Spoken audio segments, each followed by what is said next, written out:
As if supply chain difficulties couldn't impact aircraft manufacturers any further than they have.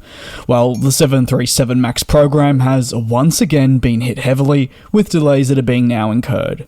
Boeing has said officially that their upcoming MAXes slated for delivery will be significantly delayed. While no number was provided on how many jets would be impacted, given the scope of the program and how many are produced/delivered per month, it is expected that this will impact the manufacturer quite heavily. The fitting of installation towards the rear of the plane has been put to blame for the latest roadblock for the plane maker and smooth operations. It is very important to mention this is not something put together by Boeing themselves, so therefore it needs to be addressed by the supplier, refitted and resent.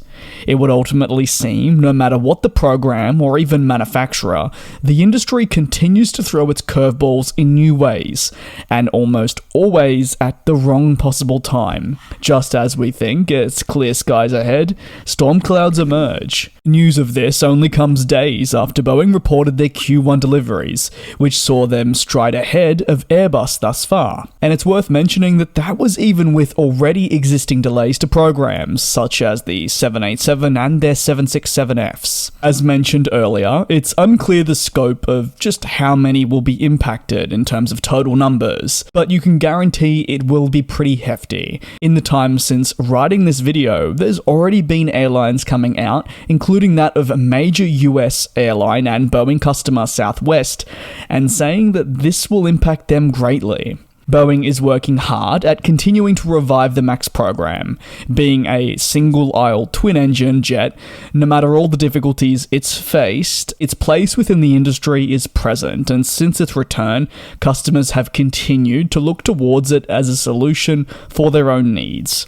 Aside from the latest roadblock, Boeing is also still fighting to certify its remaining two variants of the program, that being the smallest and largest -7 and -10 respectively, which is proving challenging for the plane maker. Delays and failure to secure approval in some regard have postponed the clearance, and both types have customers eagerly awaiting the capabilities of the jets. But those very customers will need to be waiting a little bit longer, not just for the two variants that have been mentioned, but largely any MAX aircraft that any airline wants delivered will be impacted by this. If you have any thoughts, you can let me know down below in the comments.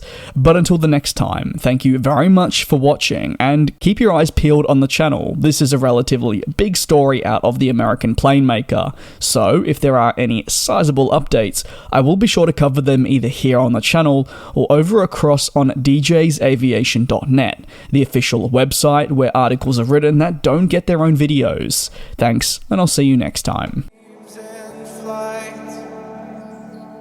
And we'll fly.